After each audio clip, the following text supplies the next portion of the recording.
Já de volta ao vivo e em cores, é bom demais estar com você, é bom demais ter você em nossa super programação.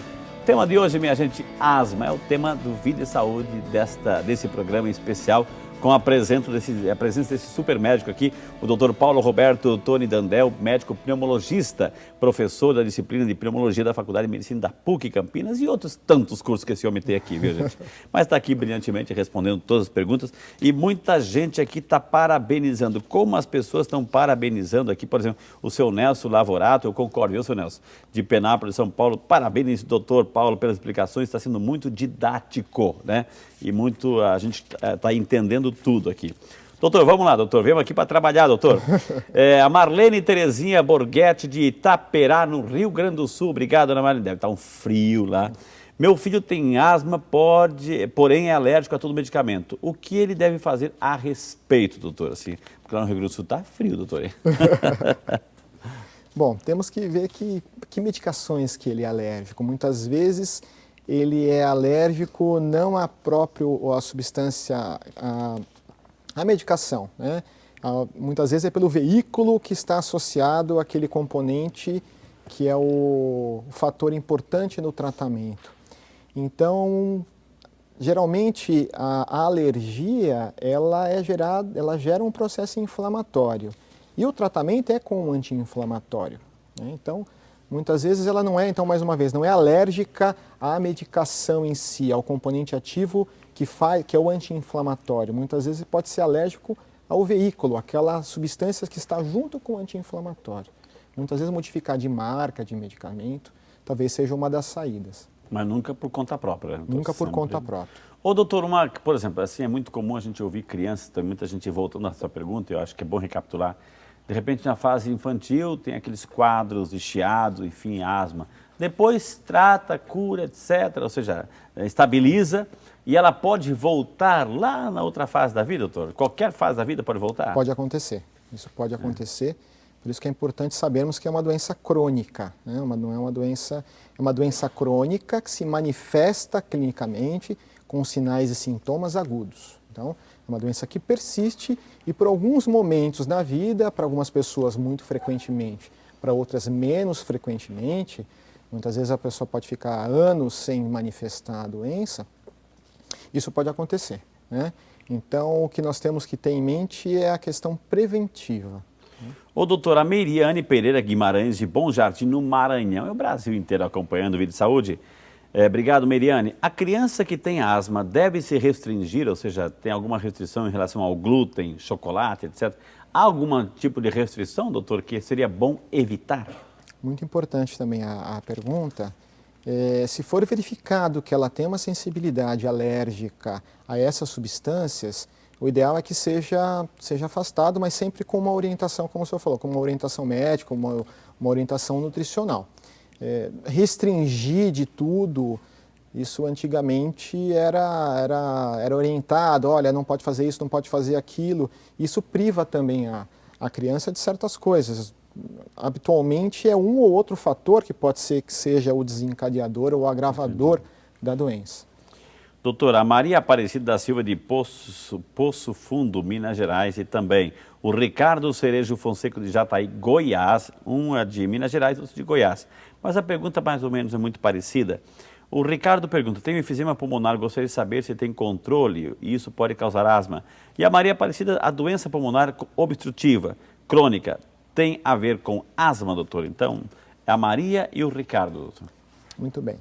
Doença pulmonar obstrutiva crônica, muitas vezes a doença ela é chamada por enfisema pulmonar, ela é um tipo de bronquite crônica, mas na maior parte das vezes, no nosso meio, no nosso Brasil, ela está associada ao hábito de fumar, né? Então, outro fator muito importante falando de asma é com relação ao controle da asma e com relação ao mau controle quando a pessoa fuma, o portador de asma e fuma.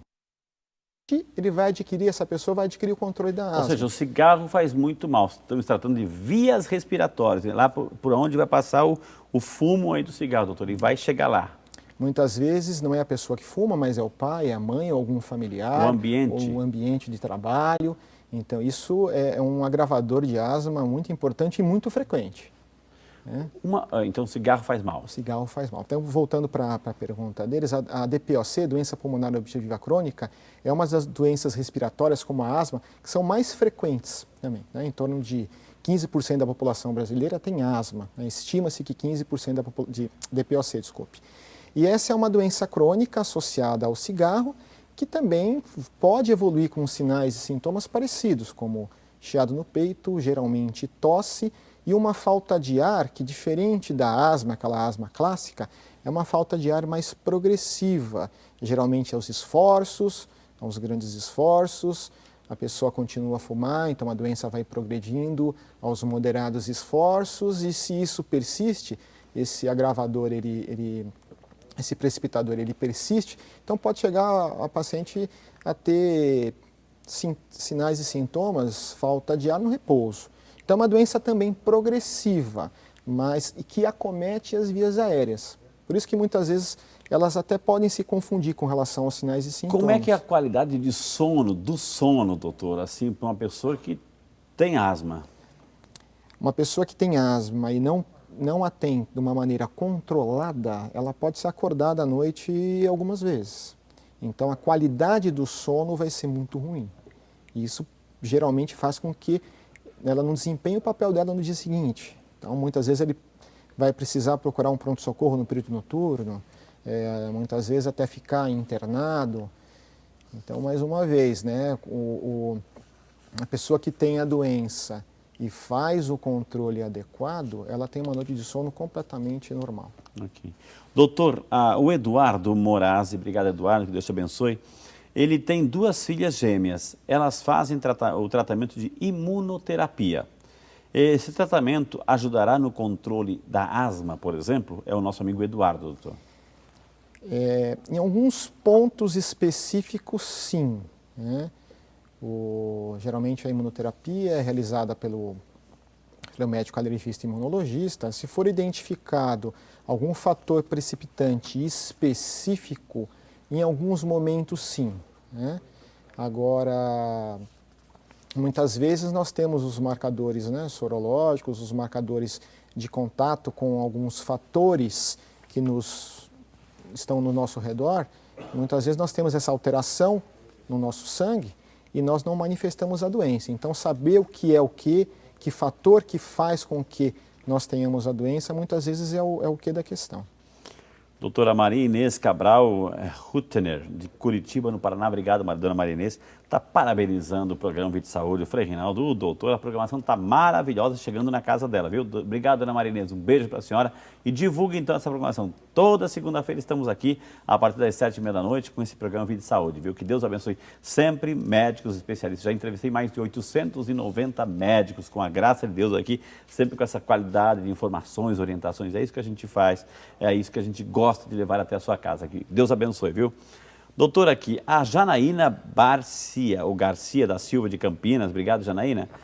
Minha mãe tem asma e gostaria de saber se o uso da bombinha contínua dá problema no coração, tipo ataque cardíaco. E também o uso contínuo da bombinha engordar. Aí, né? Problema no coração e faz engordar. É a Janaína, doutor. Bom, então nós temos 2 tipos básicos de medicações que tratam a asma. A medicação o corticoide, que é um anti-inflamatório, ele é utilizado no tratamento da asma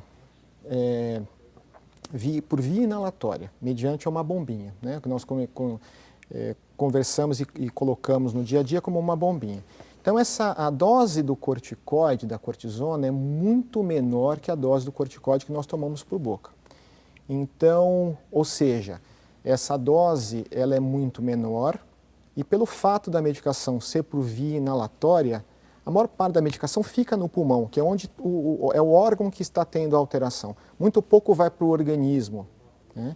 Então, dificilmente ela vai ter alterações como ganho de peso, que esse é o maior medo que todos têm, de ganhar peso. Então, a medicação inalatória com corticoide dificilmente vai fazer com que a pessoa ganhe peso, né? Agora, outro tipo de medicação é a medicação broncodilatadora, que é aquela medicação de alívio, né? A medicação broncodilatadora, para algumas pessoas que têm uma sensibilidade maior geralmente quem já tem problema cardíaco, quem já tem uma arritmia cardíaca, e isso pode ser um pouquinho mais, o fato de utilizar a medicação pode precipitar algumas alterações cardiovasculares, mas é um subgrupo específico de pessoas que já possuem doenças cardiológicas e não em se tratando da população geral. Então, dificilmente isso vai causar doença cardíaca. Então, fala-se muito com relação a inchar o coração, e isso é mito. A Maria de Lourdes Almeida Martins, de Itajubá, Minas Gerais, obrigado, Ana Maria de Lourdes, ela pergunta se a acupuntura ajuda no tratamento da asma. O que nós colocamos com relação ao tratamento, então, são as indicações que têm uma força de evidência. O que é força de evidência? Tem vários estudos, os estudos eles são controlados, existem várias pessoas que foram submetidas ao tratamento. Então, hoje nós não temos ainda essa informação, né? Então, o que nós conseguimos colocar, o que são colocados nos consensos, nas diretrizes nacionais e internacionais.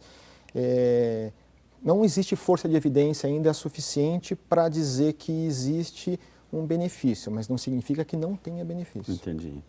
A dona Varli Ferreira de Figueiredo, Chapada do Norte, Minas Gerais, ela está perguntando, quem tem asma pode ter contato com animais domésticos? Existem restrições com o uso de tapetes, por exemplo? É aquilo que o doutor acabou de falar, assim.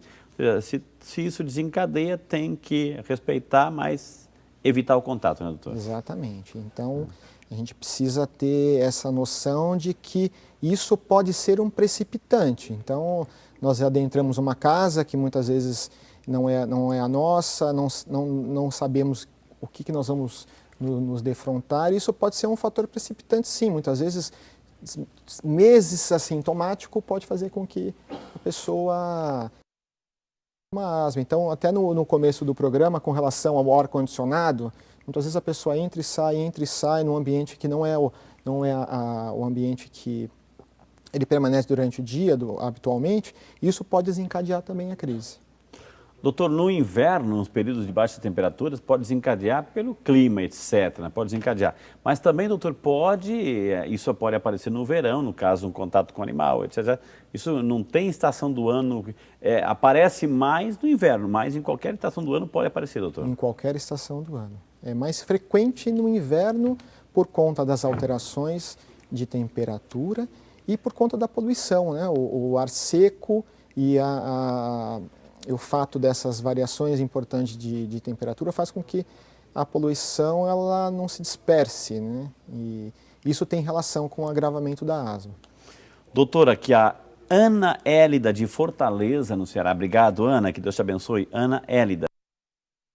Apenas quando pego em poeiras domésticas e só tomo o meu remédio, né? Ela citou aqui a alinea. Quando tenho crises, faço correto ou teria que tomar esse remédio regularmente? Pergunta a nossa amiga Ana Hélide de Fortaleza, doutor. Então, tem crise, toma um remedinho. Não tem crise, não toma. Né? Ana Hélide, é muito importante a gente discutir sobre isso. O fato de tomar a medicação na crise faz com que nós tratemos os sintomas, né? O fato de tratar os sintomas não significa que nós estamos tratando a doença. Então, precisamos introduzir uma medicação preventiva. Então, pelo que foi colocado, é necessário que se utilize a medicação de uma maneira regular. Doutor, a bombinha é uma combinação de medicamentos, etc., né? Mas assim, tem muita gente que tem aqueles aparelhinhos de inalação, doutor.